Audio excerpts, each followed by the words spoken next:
conversations. Let's have real conversations. Get ready to stir it up. Life events and everything in between. Let's go. Get ready to stir it up. No capping. If guests got you covered right up. Get ready to stir it up. Stir it up. Come on. Get ready to stir it up. Welcome to Stir It Up. Today, we are in Calcutta, Nairobi, and Accra. It's a combination of 3 different cities having a conversation. And my guest is called Sumanta. Sumu and I are talking about the empire never left. It's the uncomfortable conversation about colonization and decolonization.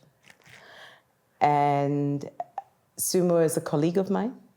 And he's also one of the people who I banter with from a strategic perspective from time to time. And he has some wild card ideas that we're going to share. Thank you, Ikvia. Glad to be here. I've been watching your show, and for the first time, I think, this is my first time actually on a vodcast. I don't know if you called it that, but... That's the new name. That's the new name. The new name is vodcast, not podcast anymore. And I always wondered from the days of Apple Music, where I used to listen to podcasts. Nowadays, even I have transitioned to this idea of being on video. So YouTube has become my favorite place. Okay. So it's a great feeling, and yeah, the empire never left both the continents and many countries in these continents. And the place that thanks for starting out with Calcutta, because that was actually the first place where the British Empire entered and made it their capital when they entered the subcontinent. And it was their first residency of the East India Company at that point in time, before they moved up to Delhi, and then they created this idea of India, which technically, well, the people existed, but India as we know it, we didn't know it, right? Okay. Because we are a subcontinent.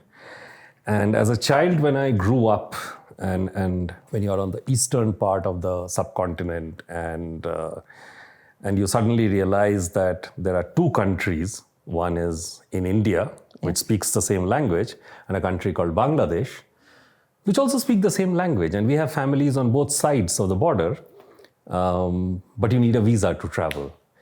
You understood what colonialism has done, and deeply culturally. So yeah, it'll be fun, I think, for us to talk through that. And it's a lot of my childhood experiences. Yes. So I am looking forward to how that can, and the part that I want to really talk about, and I've not spoken about this for a while now. I do banter about this with my friends a lot. Yeah. Mostly drunk, but yeah, now it's not. But that's when you have the best conversations, Correct. Isn't it? Correct. Yeah. So in a country like India, where, after the Britishers left, it's been 70 years, more than 70 years actually. I think the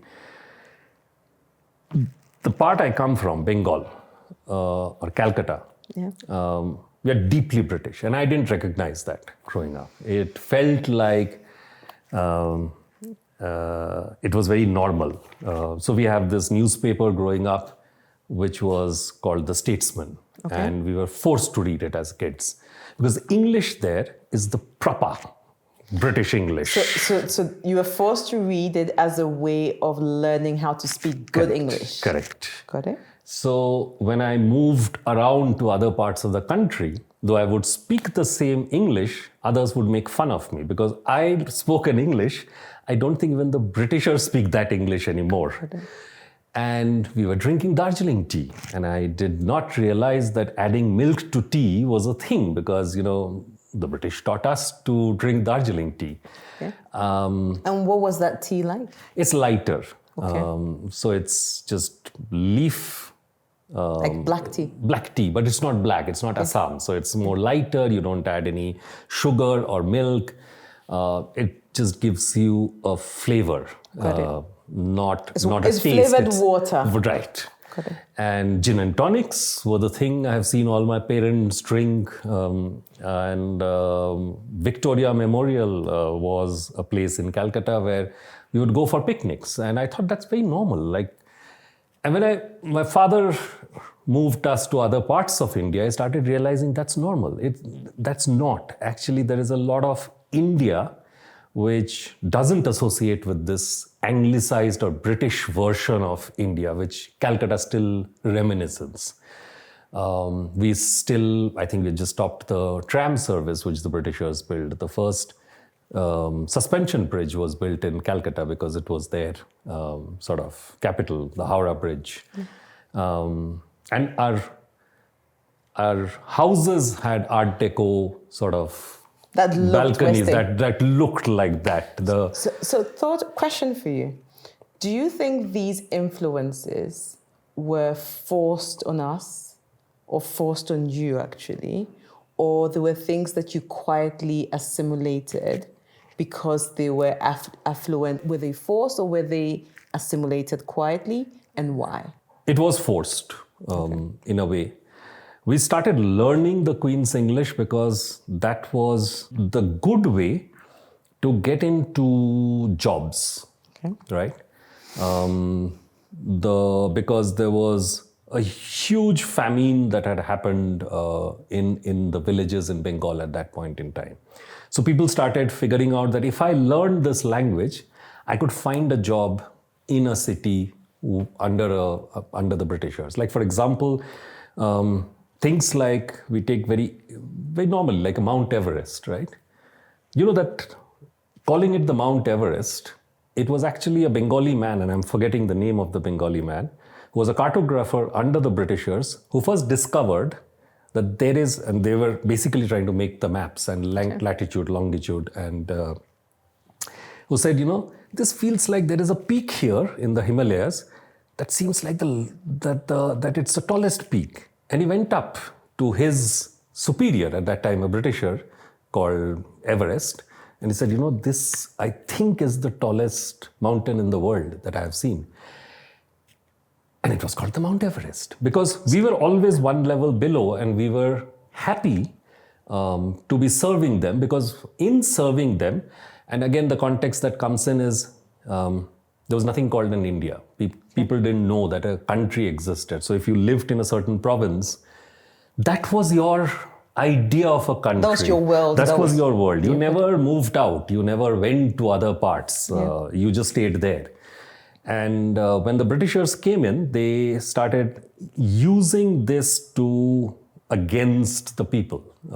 How so?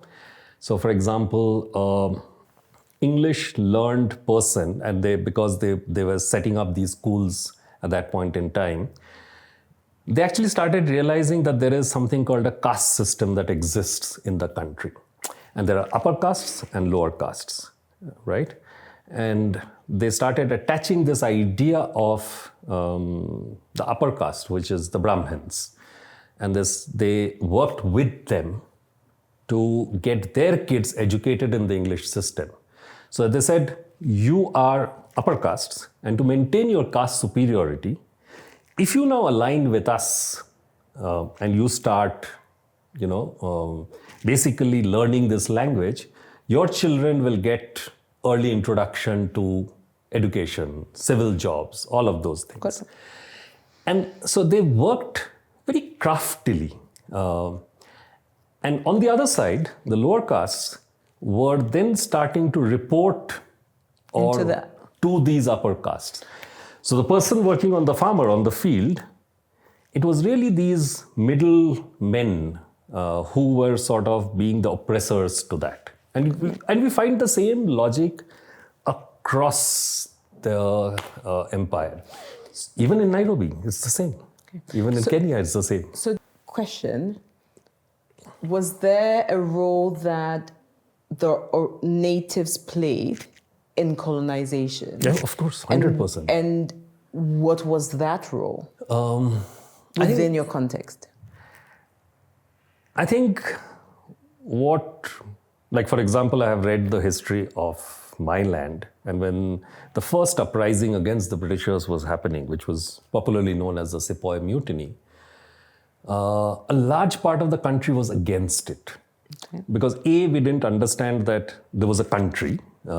We felt it's happening to some people over there. Why should we get involved? Because thanks to the British, at least there is a legal system. So people actually opposed the mutiny that was happening. And this using this divide is how the Britishers were able to bring, I hate the term natives, but yeah, the original inhabitants into their fold. They just said, first started with the caste system. They said, this exists. They are already fighting amongst each other. So we will work with the upper caste because they seem to have more land. Let's use them. Let's give them the education. Let their children flourish. We'll build the universities. And we will make a distinction. So knowing English, for example, even when I was growing up and knowing the right English was a huge social thing, right? I mean, he knows English, she doesn't know English. So you are better off. Even today, when we are talking, there is the reason we are talking in English because of that empire that never left. But it also changed us. It also changed the people who were colonized. Because in fighting against them, because technically when we started fighting against the Britishers was much later. They were ruling India for about, actually not just India, the whole subcontinent, about 200 years. And what triggered the revolt? What triggered the beginning of the end? I think a lot of, and it was these small things that were happening, right? Okay. So they were using, just like in DRC, when I went, and in Congo, what King Leopold was doing with rubber plantations. Indigo farming was being forced upon, which was a cash crop, upon the farmers in my side of the country. And that was one of the big revolutions that started. Similarly, in down south, up north, there were these small skirmishes which was when the colonizers come into a land, they don't see people or nature as humans or nature as nature. They see it as inert. Okay. It's like I can extract this to feed or for the benefit of me. It's almost like how much can I extract to my benefit? To my benefit. Yeah. That's it. So you're not people. This tree is not a tree. It's a means to an end. It's a means to me. And I think that in that, they kind of started forgetting the fact that the history that people have with the land.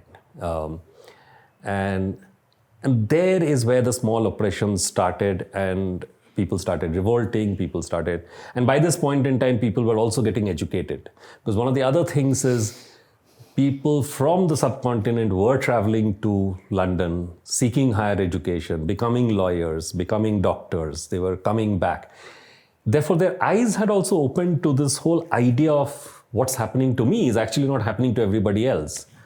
But if you ask me honestly, the big thing that happened, there was an incident of Jallianwala Bagh where a certain Colonel Dyer walked in and shot the end.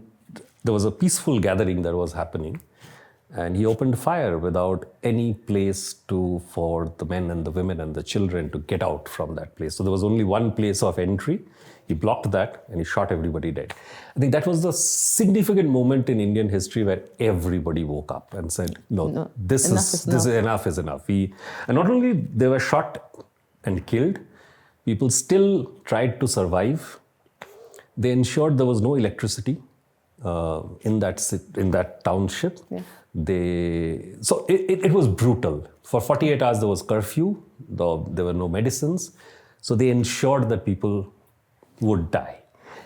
And I think that was that moment in history where they didn't expect that it sort of united a country and said, okay, now this is not going to be acceptable. So we've kind of dug a bit into the context of being colonized. And it's interesting to hear some of the stories you tell, and just even how, and you said natives is not the right word, so I would say the original inhabitants would be the best way to describe the owners of the land, if I may say that. Let's come a little bit into the now. Do you think that certain parts of our world and our life today is still colonized? Be it our mind, our habits, our cultures, our way of doing things. Oh, absolutely, 100%. Okay. See, it's quite natural. Being under these influences.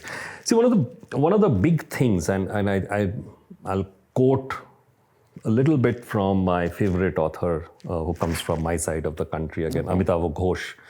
And everybody must read this book if they haven't already. It's actually a bunch of writings of his. It's called The Nutmeg's Curse, where he sort of explores that this climate change and the climate crisis we are going into is also an outcome of colonization. Because and he talks about this small island called Banda in Indonesia, where because of the soil there, nutmeg or maize were the trees that grew there.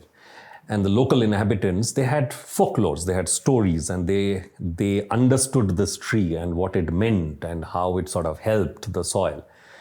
By the time the Dutch entered and colonized, they actually realized that this maize could lead to great profits back home. And they could sort of, in the West, you could start having a lot of trade, and this would be a great product. So they actually killed all the inhabitants of that island. They actually wiped the island clean because it was a small piece of land, and they grew it as a cash crop.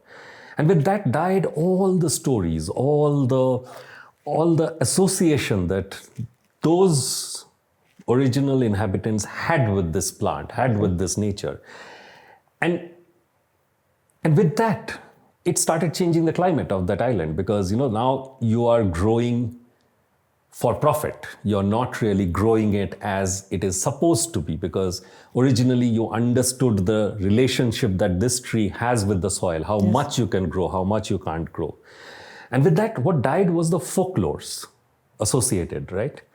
And what I find is culturally the big impact that has happened is our folk stories, our original stories have started dying out in this process.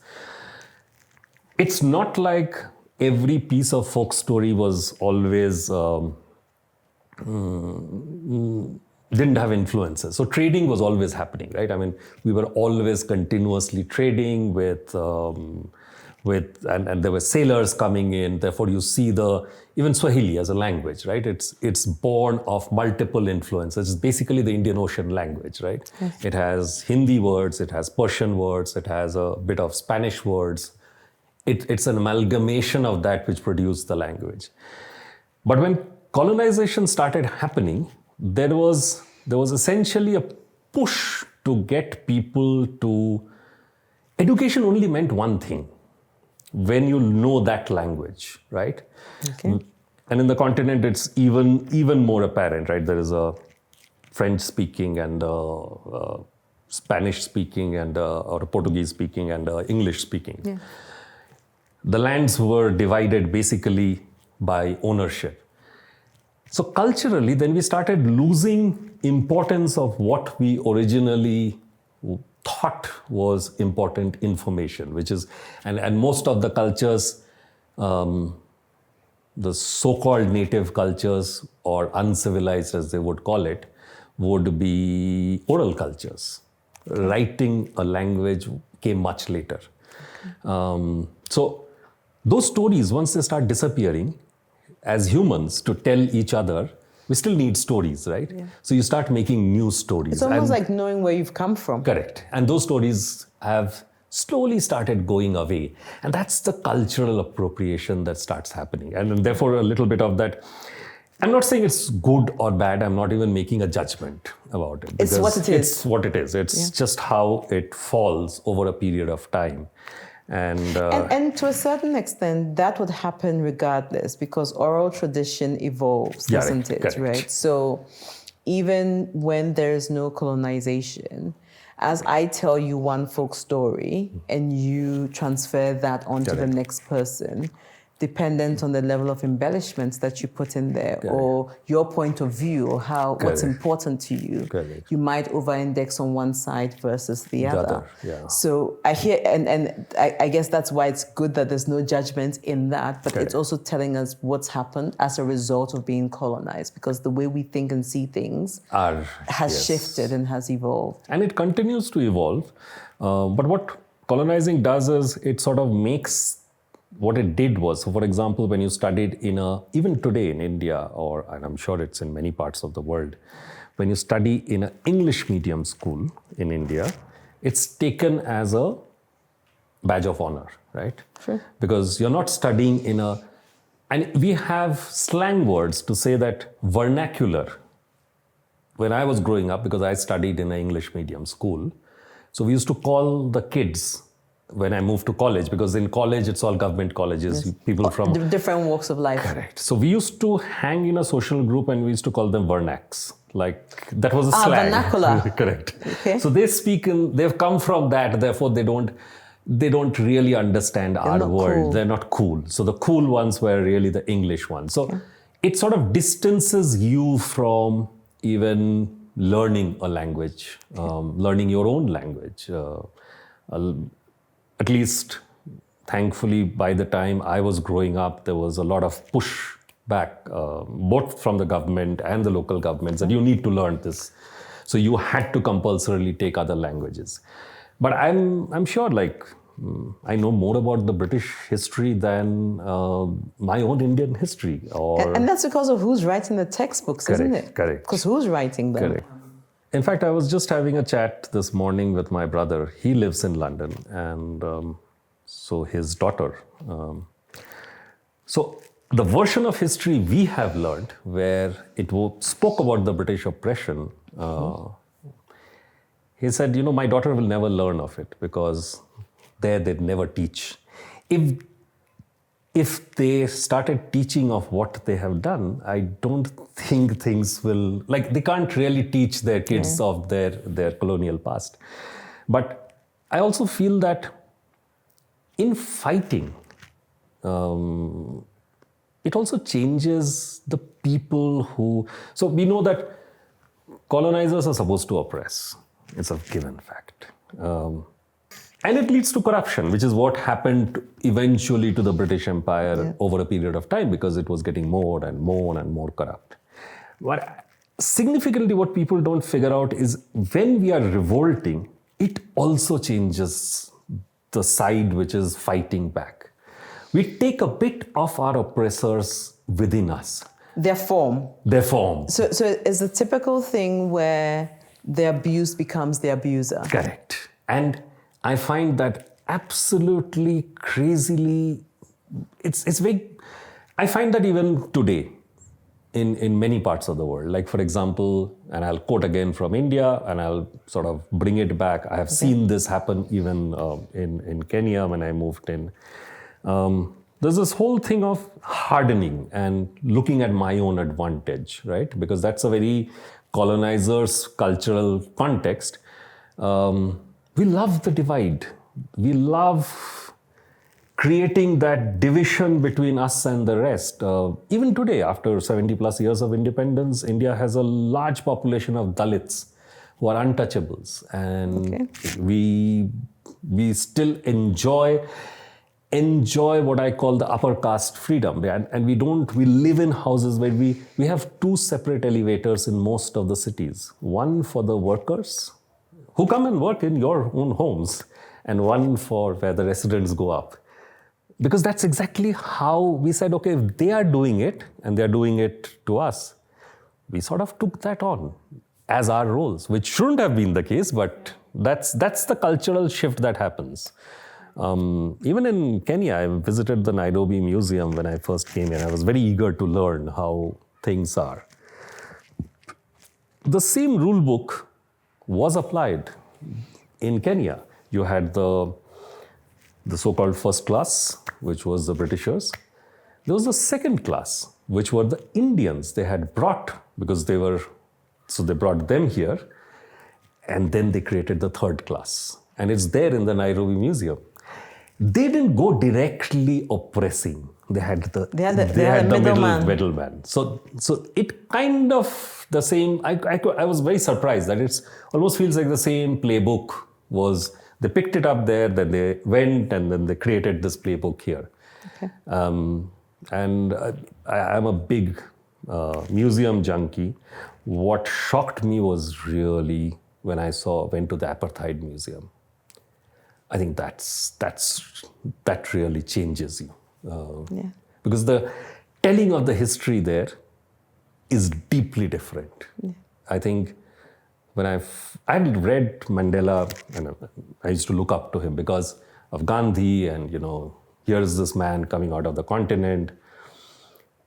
And it sort of shifted my perspective in different ways. The way he brought about the freedom struggle out of apartheid in South Africa, the way that he articulated things which almost meant like,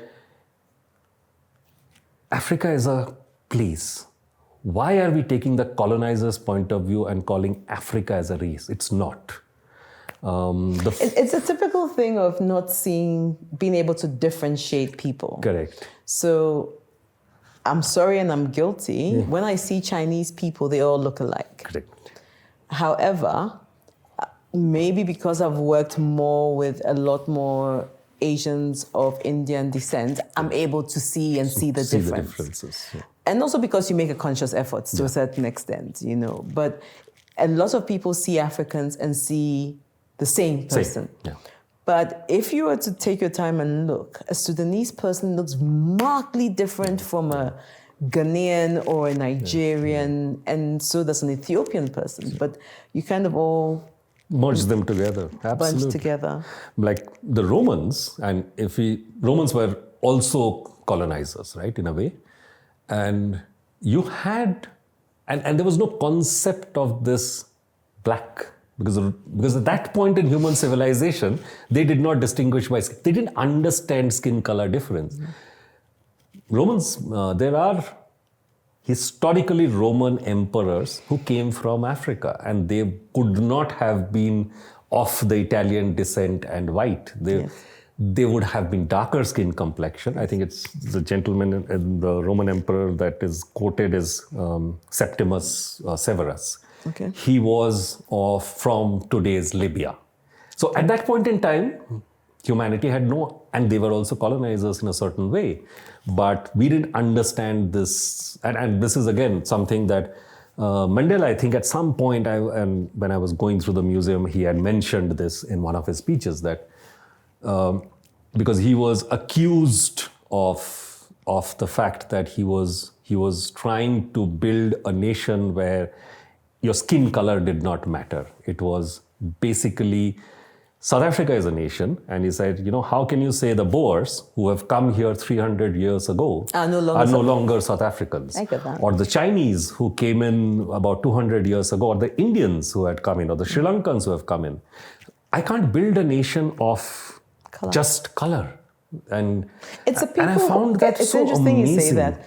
One of the conversations I had with a very good friend of mine, this may be a couple of years ago, and she's South African, and I said, we often forget that South Africa is on the African continent, and a lot of things in Africa don't really work the way they should work. Right.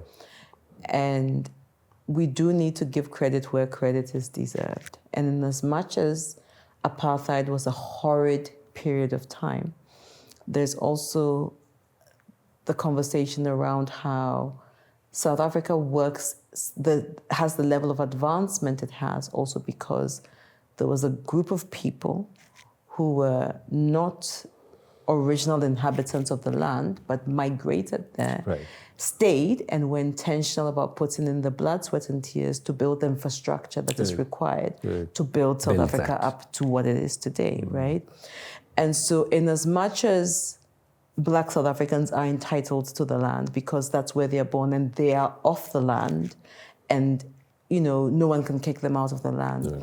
Anyone who spent north of 200 years in that land and has invested and has stayed also has a certain right to be there. So everybody's entitled to be here. Yeah. And so how do we coexist in that land in a way that makes sense, in a way that there's a level of equity?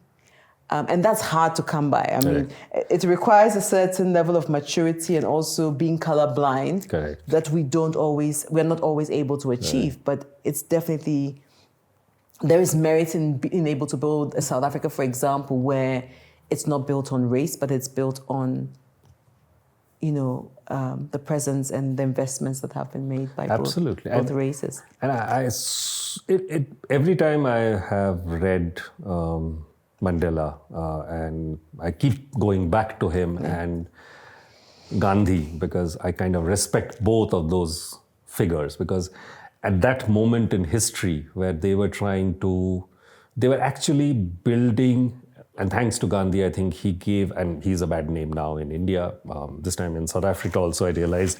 Why is he a bad name?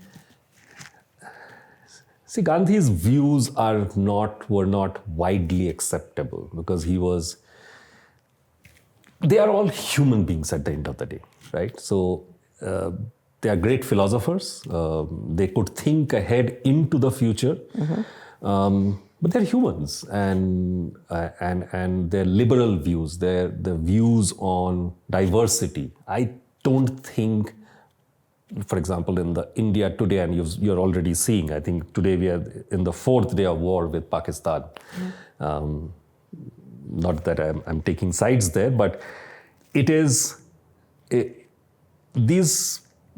men had points of view or philosophies which kind of shaped nations which lasted for a certain number of years, right? So, for example, Indian independence, I think about 70 years, his thinking served us well. And actually there's a beautiful story of the Gandhi before Mahatma, which actually happened in South Africa when Gandhi was there. And in the Apartheid Museum, you can see some of his letters. They're stored there.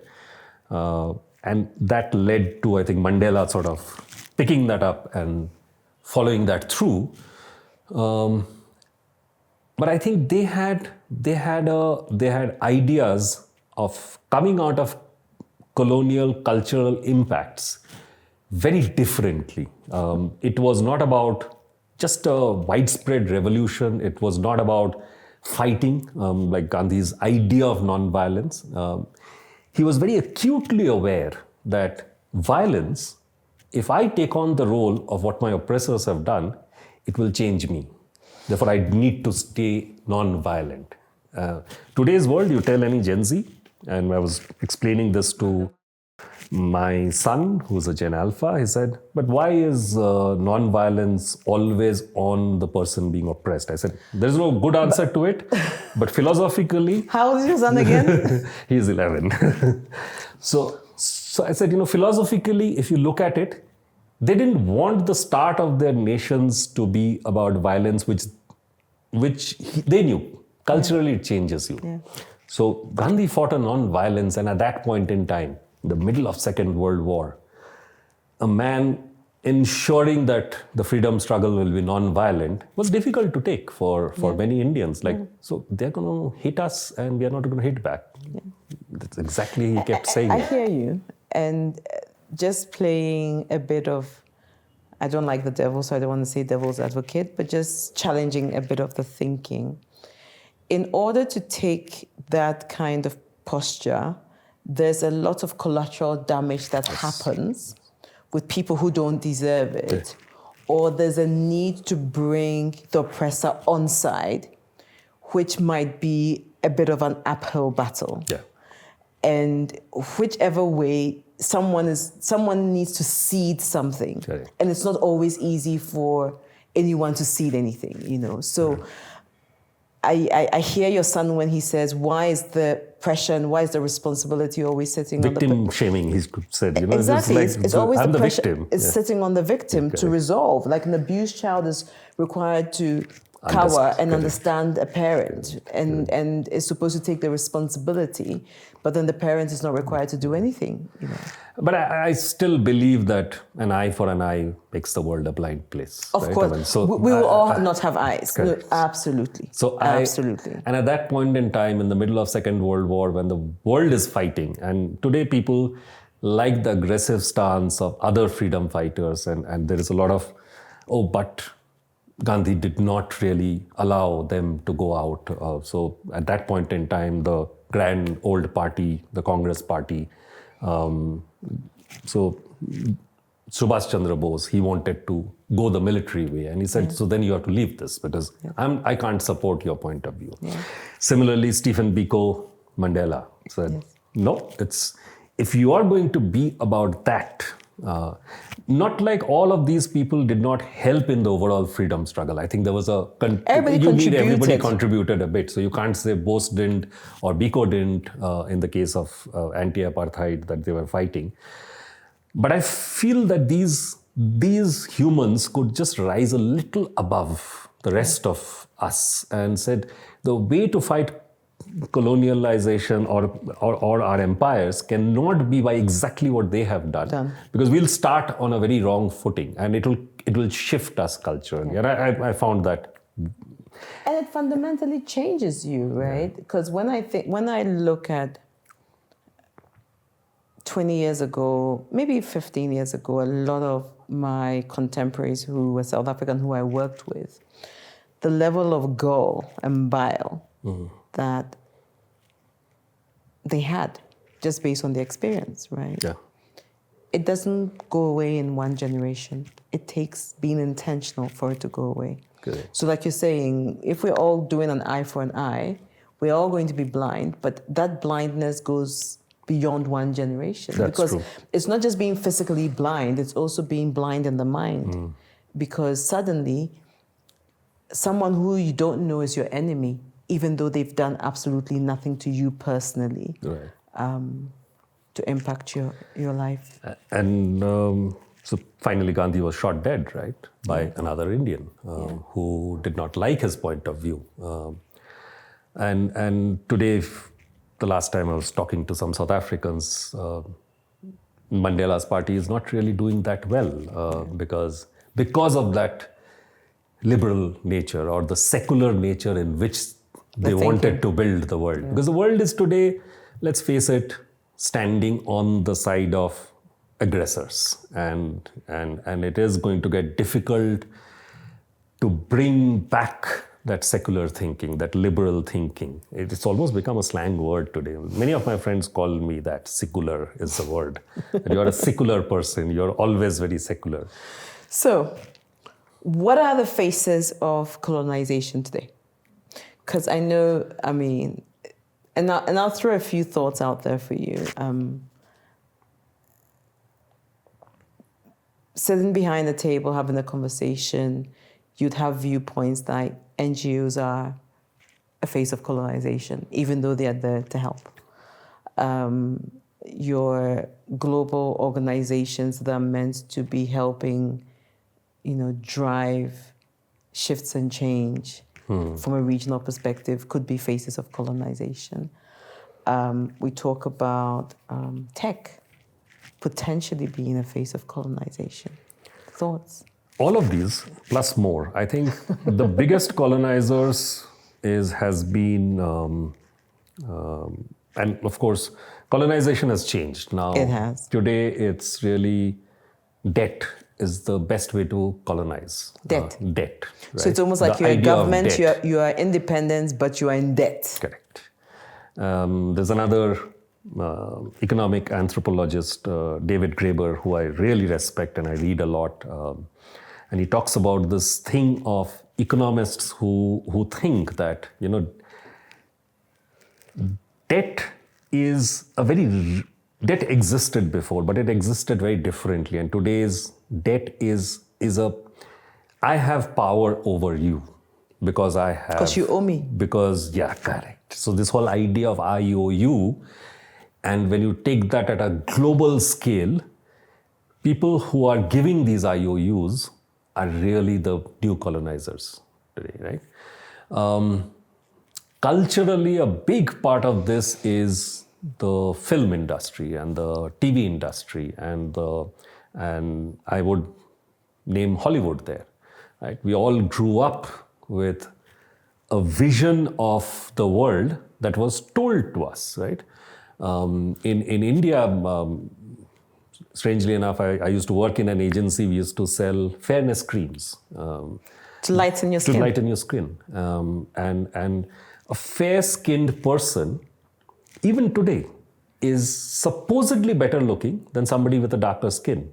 So people would apply, it's basically just bleach that you're putting on your skin to burn it up. So, and even after so many years, because all you see when you opened your TV, you see light-skinned people, and your idea of beauty therefore changes to, oh, that must be more beautiful, right? And I grew up with that as well. Yes. Till the time I started realizing, and I started reading, and then I realized nobody around me looks exactly like that. So what am I appreciating? Nobody around me is that light-skinned. But if you see, even in our films, we have sort of appropriated it. Light-skinned actresses will always be light-skinned. The actors could be darker skinned. So films is a great way. Debt, I believe this whole idea of IOU is the new form of controlling. And there are different kinds of IOUs. So, and economists usually argue that, but the barter system existed.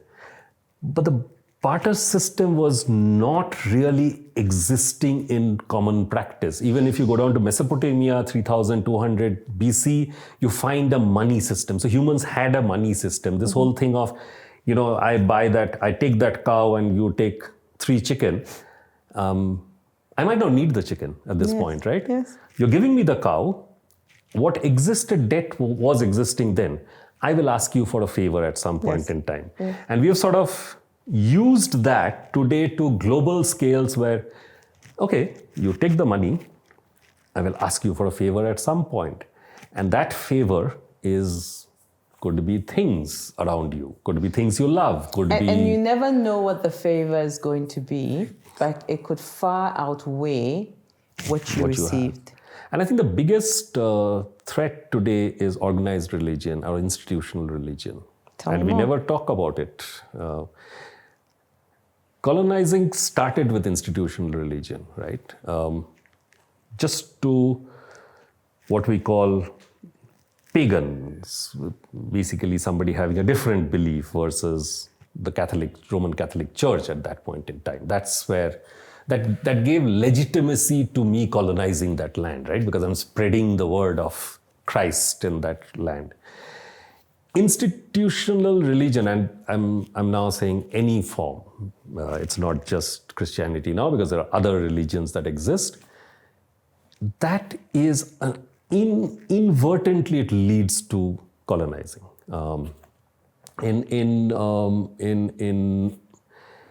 I studied in a Christian missionary school because those schools were set up in India, and to get English medium education, those are some of the best schools. So I studied in those. And we were taught Bible history. So now, for years, once you have produced this, it's another form of culturally or kind of telling people that, start following this. Start building towards this kind of a religious context. And it goes for all religious kind of institutions. So just to double click a bit on that, faith is definitely a big thing for lots of people. Right. Regardless of what their religion, their religious leanings are. Correct. So be it Christian, be it Muslim, be it Hindu, Buddhist, whatever, right? Now, what I hear you say is those religion is used as a tool of just colonizing the mind Right. to a certain extent, right? And it could be one of many tools. In what ways can we allow people to practice their faith, but not let it be some form of mental slavery? Seen as, because one of the biggest things that influences someone's happiness and someo's well-being Is also faith. is faith, Yeah, right? I agree. Believing in I agree. something that's bigger than you. I agree. And it's not just me. I think it was even Desmond Tutu. Wasn't it that his famous quote? They gave us the book, and then took away. And when we looked up, the land was gone. Right? Yes. I think it's a little bit of. See, today you can't stop this because we are sitting in the middle of a global connected world, because earlier colonizing was a difficult task, so the colonizers took a lot because Okay. I didn't have the ship to go all that way, I didn't have guns to go and fight. Today's colonizing is really the colonizing of things like debts by government, or for example, large corporations. And most of the large corporations today, it's really economic colonizations, Got right? it.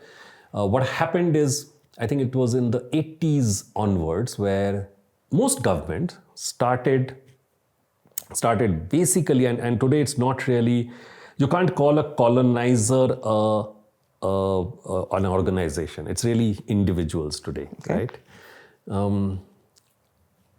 They started getting, so if you look at the West, UK, US, where they started promoting business and promoting private business and private capital generation. So 80s, I think, where the world made a very right turn and said, you know what, if you make enough money and if you create bigger businesses, you can keep larger profits and the government will subsidize some of it, right? So we took away some of the money and started giving it to people. Those have changed forms today to large wealthy individuals. We talk about Warren Buffett, we talk about private equity companies, but this finally goes back to one owner. You talk about tech, Jeff Bezos and the Mark Zuckerbergs of the world. Today they own so much wealth that I think they are literally the new sort of, in a way that they are the new ways of the world reports into them. Governments report into them. They have enough information, for example, that governments cannot, it's not so They easy. cannot be ignored. Or Got it. it's not easy to say, you know what, from tomorrow onwards, I won't have you in my country. It's difficult.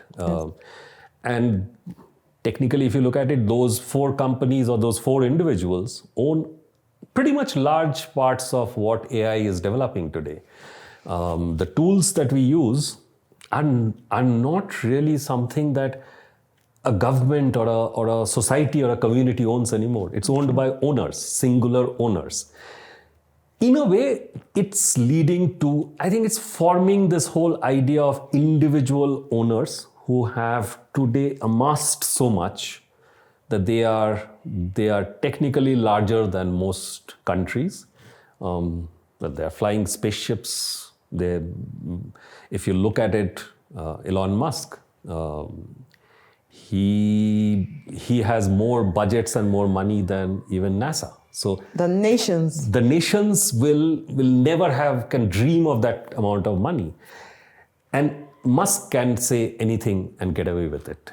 So I think the new colonizers is really these large individuals. And that's the scary part. It's no longer a government. It's no longer, even under the empire, there was a government, there was a legislative body, there was a cabinet. There were different opinions. Now it's just one individual. So I will circle back to this tech conversation and individuals being colonizers, because it's definitely a sentiment I share to a certain extent, and it will be good to think about the forms in which it comes and how we navigate that looking into the future. I want to just go back just 2 steps or 1 step and finish the thought on faith and being colonized. And the reason that's important for me is I find that we often, there are a lot of faith bodies that take advantage of people. Yeah. Because faith is something that you hold on to when you struggle, right? And so the colonizer is not someone living in America today or living in the UK or living in Denmark or wherever. And so it's just to get a sense that are we ourselves also becoming some kind of restriction or forming some kind of caste system using religion as a tool to colonize others? Yes and no. So I think the religious context was much more stronger earlier when the first wave of colonizing had started. Okay. I think more and more the new religion that's emerging is, and people have understood that, it's easy to control culture with tech and content than with anything else. Okay. So Elon Musk, in earlier era, I would have imagined Elon Musk would have formed a new religion and started colonizing. But today he doesn't need to. Because he can have a tech company which can actually do that job. Because that's... But maybe social media is a form of, I wouldn't call it a religion because there's no God we're worshipping in this, right? But that behavioral change that has happened and shifted the way we live and we exist and the way culture is, the speed at which culture is moving is probably some form of recalibrating of our minds. Because it is. And I'll tell you why. We wake up, the first thing we do is we pick up our phones. Correct. You look at, you're awake, 14 hours a day? Yeah. And you look at your time on the phone, your active time on your phone, and it says 10 hours. How were you on the phone for 10 hours? What were you doing on the phone for 10 hours? You were not talking. Yeah, correct. So I guess now we're circling back to the conversation of the tech giants and how they are. I think that's a more into the future, that's really the new forms that I'm seeing. And what scares me or keeps me up in the night is most of this is owned by private individuals and not, there are some restrictions that governments have tried in different parts of the world, but it's not really worked. Like from time to time, I find government in India or government in a certain place will send out a list that, we don't want these sort of handles or businesses to be online. Yes. But it's not like the tech companies are, it's almost like the government kneels in front of this tech company and saying, please just stop these because they are working against us. It should be the other way around. So it's, I find it a very scary thing that, it's in everybody's pockets. Even a 10-year-old child today is addicted to it. Yeah. And they are, and more as time passes, where it felt like there was a corporate body which was controlling it. Today, it feels like there is a single dictator controlling it, right? Or a few dictators controlling different parts of it. Because those bodies have fallen apart. I mean, you only see, and it scares me when you see somebody like an Elon Musk or somebody like a Mark Zuckerberg today wearing those T-shirts that he wears, and I don't know what's happened, but it feels like there is a very conscious effort he's making to come across as a dictatorial individual. Why do you say so? He's in relation to the T-shirts. The T-shirt, what he wears on that, or the kind of. I thought they were plain black T-shirts. No, there are some messages, and he's buffed up, and he's doing MMA fights. And he's, in fact, a recent interview, he did say that, we need more man energy in Meta. We don't need. So it feels that these are, and they are all men. There are no women in owning these pieces, right? But maybe it's just a midlife where he's thinking, I've not been as buffed up as I should be. Maybe I should be. More man energy. And because I'm just stirring it up, to be honest. I'm just being naughty there. No, and what he doesn't understand is and what scares me is the amount of control he has Yeah. on the world, the amount of wealth he controls. No new company, of course, China has shown it differently, but imagine a startup who could challenge an OpenAI today or challenge Meta today. It's impossible. Yeah. Imagine a government who can stand up, and that's kind of scary because. But what do we then need to do to democratize that, right? Because we have talked about that where governments have tried, but the governments do not even have the capacity to influence. I mean, we saw how we tried to do this data protection, have this data protection conversation and where we ended up, right? Yeah. So are there ways to, either not water down the influence or the power, but make to democratize it in such a way that, yes, they might be powerful from a financial perspective, but they don't have that level of power over people the way it is today? That's the challenging part. I think, and with AI coming into the picture, I find that even more challenging because, see, the governments have given away any of the governments. I mean, even in India, for example, you pay a lower tax rate if you're a business owner than if you are working in a company, right? Yes. Because you pay higher tax rates. Healthcare was taken away from citizens. Different countries have. And now what these tech companies with AI are coming in and doing is you are making the countries, so for example, in India or many countries in Africa with a young median age, which should get the demographic dividend, you don't really need humans anymore. And that's where the scary part is, how do governments now interact, because they don't have the money to sort of take care of so many individuals.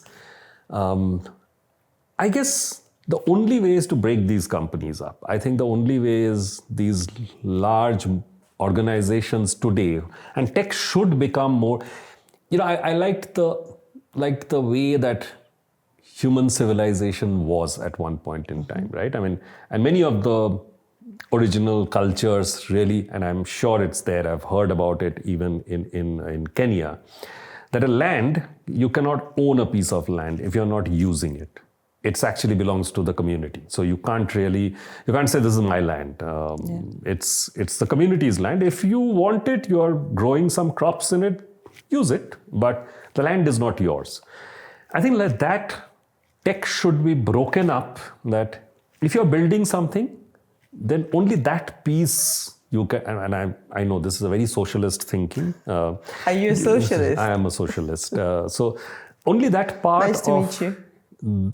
Only that part can be used by you, but you can't sit on all of this wealth on your own, because if you're not using that wealth, literally he could take many countries across the world. If you just put all these 4 people and their wealth, or 4, 5, 6 individuals, could change the world. Could change the world. Yes. There would not be any hunger. There will not be any food scarcity. There will not be any lack of income. All of the money you just distribute it. That's it. Yes.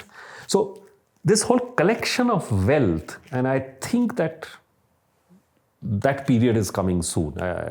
Maybe so. not now, and this will force, I technically call this the end of capitalism. We are sitting in almost the last sigh of capitalism, I personally. Is it the last cycle? Yeah.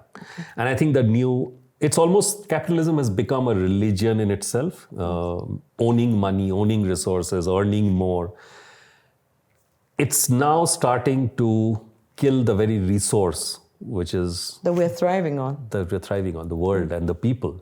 And at some point in time, it is going to crack and it's going to snap, because it's not possible that you are killing the very resource from which you're gaining. That you're extracting from. But you do make a very valid point. And there's this quote about when, I can't remember it off head now, but when the hungry have nothing to eat, they will eat the rich. I think that I'm paraphrasing here. Correct. I can't remember it I now. remember a version of that, yes. Yes. So there is a need for these global giants to no longer look at what they do as sustainability or social initiatives or CSR. It needs to be a way of life, and it needs to be, how do we democratize what we have in a way of building a better world for all of us to a certain extent. Okay. Singularity. We're past it, or we're almost there, or far from it? Far from it. I wouldn't think worry we're far about from it? Very far from it. Why do you say that? Listen, I talk to the introvert in me, sits at home and talks to Kai. Kai is the name of my AI. Yeah, okay. And the level of emotional intelligence and its responsiveness and its ability to respond to me, almost to the point where I feel like it's human. See, I think it is... Maybe tell us what singularity is. No, I think it is... See, it's also written, it came out of, again, singularity and these kind of concepts came out of science fiction. And I'm a big science fiction nerd, right? Isaac Asimov wrote about this and how it will change the world. But it's fiction, ultimately. It's still technology at the end of the day. And I have a very, because maybe early start in my career, I was a software reviewer and I used to review software for a living.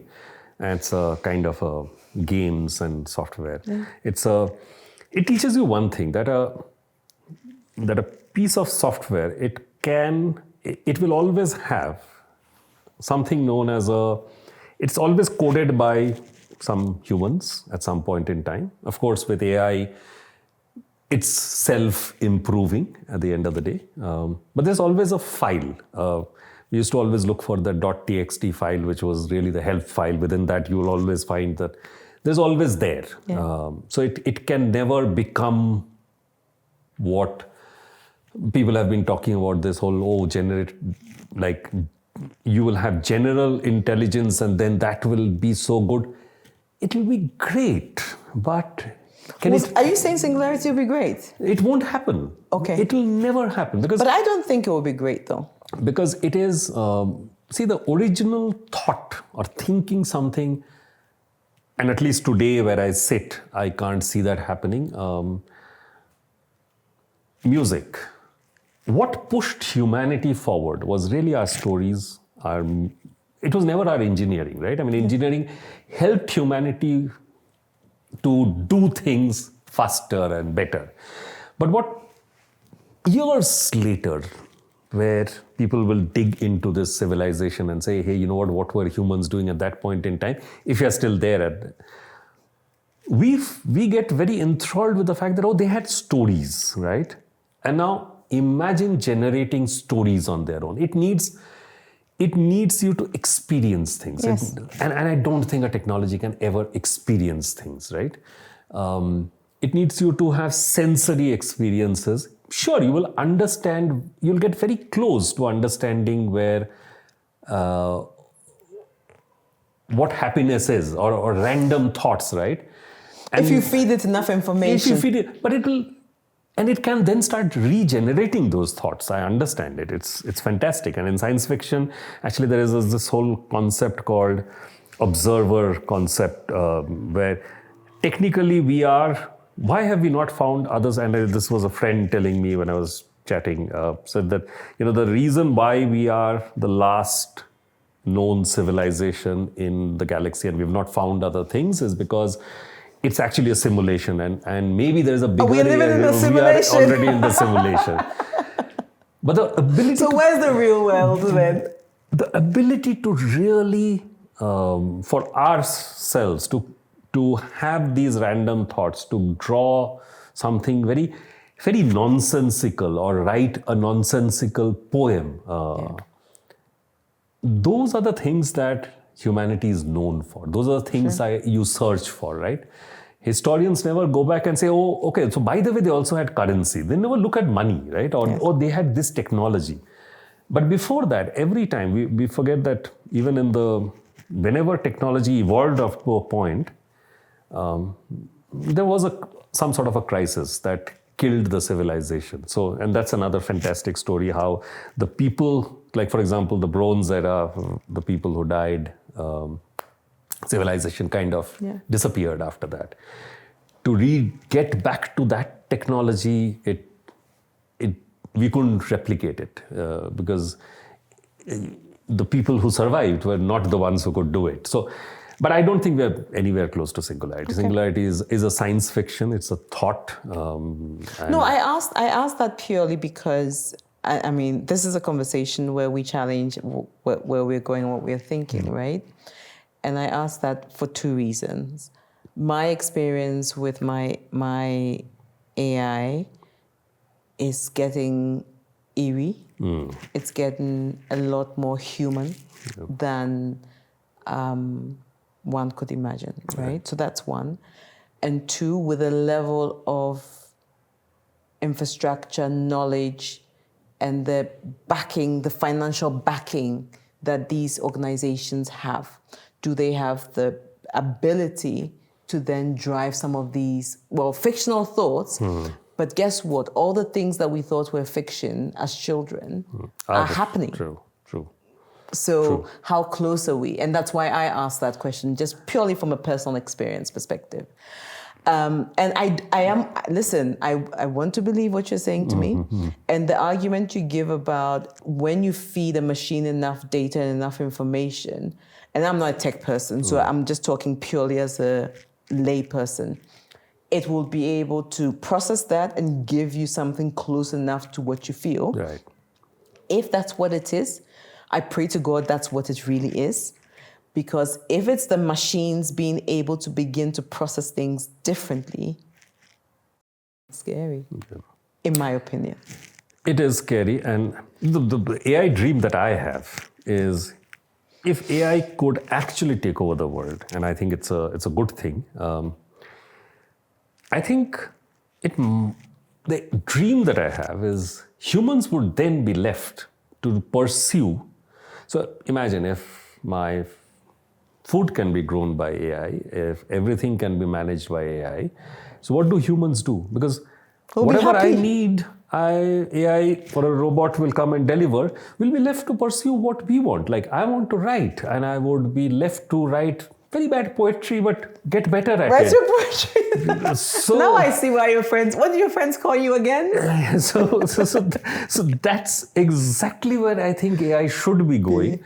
But it looks difficult, and the other hope I have is why singularity won't happen, because it's run by these organizations, which are run by people who are incredibly stupid.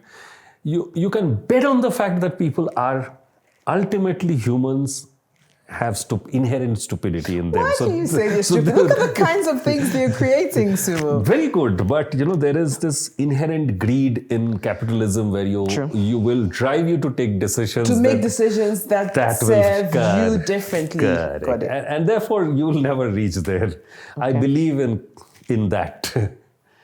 Well, you're hoping for that, but which means the prayer then should be they don't get smart. Yeah. In the other direction. Correct. So kind of bringing this conversation to a close, I want us to come back to the traditional thoughts around decolonization. And I want us to spend a bit of time talking about the decolonization that should happen in our minds. How should we start thinking differently? And here I give you permission to come into Africa a bit more because we've spent time in India. But you've spent what, 4 years or 5 years here? You've earned the stripes 4+ years, correct. To give a bit of an opinion. What kind of for being colonized? What are the shifts that need to happen in our minds to drive some level of decolonization? And is it important for us to decolonize our minds? Is it even important? I think it's important, and today even more so because of what's happening and the new form of debt and money and I think what I find, and I was kind of very happy what I found here, like as what we call in India the concept of being developed means I have a road and I am farming everything and I have established banks, all of those things. Yeah. And the version of democracy we practice, which is a very Western version of democracy. What I found as a systems that are still here are actually much better. Because, for example, this whole SACO concept where, it's a community coming together and putting money, which is better than... In a bank, there is some unknown, invisible entity which is continuously earning money basis what I have, versus here is a community that's coming together, putting the money in, and people can withdraw from it. Yes. I think those are, and they should remain like that. The fact that... The things that develop community. Correct. And I think this idea that...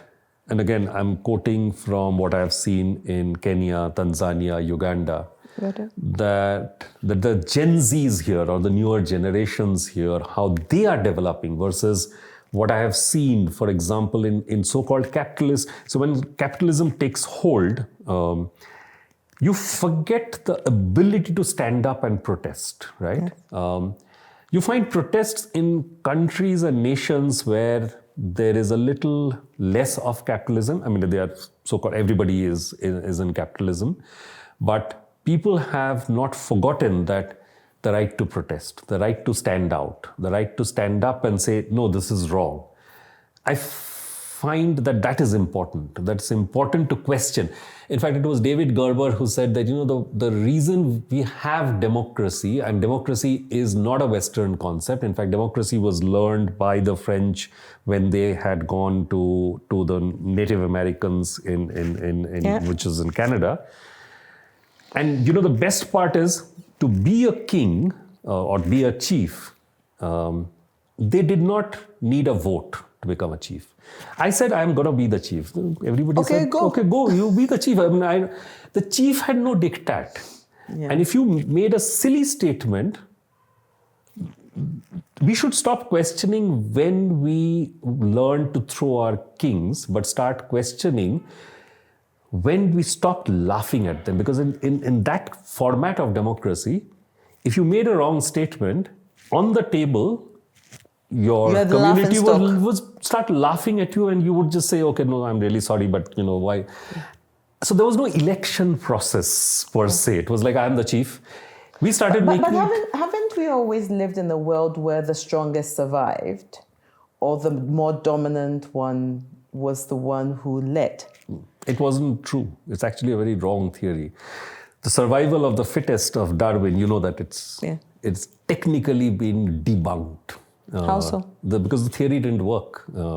Because he couldn't prove variations in evolution. And one of the outcomes of Darwin's theory, in a way, had a very wrong outcome, which what we know today as the Holocaust was a direct outcome of Darwin's style of thinking, that there is a superior race and therefore that race needs to be protected. But that's scientifically, it's untrue. No, that I agree with you. But what I'm saying is, so it was more along the lines of, in a community, someone becomes the lead, right? Not by election, but by nominating themselves. Yeah, correct. So the question I have is, by the time you have the balls to nominate yourself, you are already a little surely stronger. You're already. That's true. That's my interpretation. That's how I'm interpreting it. Because you had to have some skill set to nominate yourself, and you could be challenged at different points. So you would call that person out to a fight, and you said you defeat the person. Yeah. That's it. Correct. But that version of it, when we started making that hereditary, which means that my lineage will now become, because my lineages might not be, and so that's what we started celebrating. I think that in a way, is not what. So democracy did not even end that, right? In a way, what we find today are career politicians, right? So democracy didn't really change it. I mean, Anything, politician's son becomes a politician. Have become some kind of, Correct. yeah, okay. So I think what biggest thing is we need to, in a way, I think we need to start prepping ourselves for end of capitalism. Okay. I think that's where the world, and it will be hastened by technology and AI, because the job losses that will happen will lead to people coming together and figuring out there are other ways to live. And I don't really need a job and a money given to me. I can grow crops as well. So I think we need to start seriously considering an era where, like you and me, where we work and we earn a certain amount of money and then we go and spend. I think that what capitalism has taught us, I think will start diminishing more and more. Final question. If there are two things that characterize the future, a decolonized future for you, what are those two things? For your country. Oh, like that. And I say that so that it's probably easier for you to think about it. And actually it kind of helps, because a decolonized future is really, and I'll quote a bit of Gandhi there, where not all of his ideas, but this was, I think, was correct, where we eat what we get from our land and we stop. So he wanted India to go back to its village system, which I think is beautiful. I didn't understand it at that point. I said, but the cities and industrialization, and we're so much better. But more and more I realized that it's a much better world that we lived in. It was a cleaner world. I do want that for the next generation, where there is less pollution and we eat only what we can grow. Yeah. And I think that's... Stop trying to eat salmon. Correct. If you don't have salmon in your country. Correct. So why are you trying to... And I think... I will suffer, but I hear you. Self-sufficiency is where I think I would want things to go to.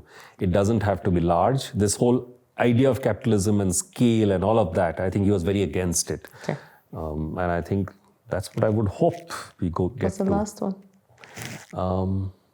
And the humanity spends more time appreciating, all of us, I think, appreciating poets and writers and people who bring the lighter side of life to the fore. And rather than following this tech and people with money. And when did we start idealizing people with money? I don't get it. And stopped reading poetry. And I think I would love it if we started going back and putting the poets on the pedestal and take away these business leaders from the pedestal and saying, okay, what you're saying is that it's not working out. This is a better way of living. About it. I will make you a cocktail. Give me 2 seconds and I'll be right back. So this is the fun part of this, where I make something and you're required to taste it and tell me one thing that's in it. Thank you for coming. I appreciate you coming. It was a lovely conversation, I must say. Thank you for having me. And I know you'll figure out one thing that's in it. It's a bit strong, but you find your way home. It's got gin for sure. I can't figure out the mix. It's certainly Gin, and it certainly doesn't have tonic. It's not tonic. It's something on a sweeter side, and I like it. All right, thank you. Thank you for coming, Sumo. Thank you so much. Wrap it up.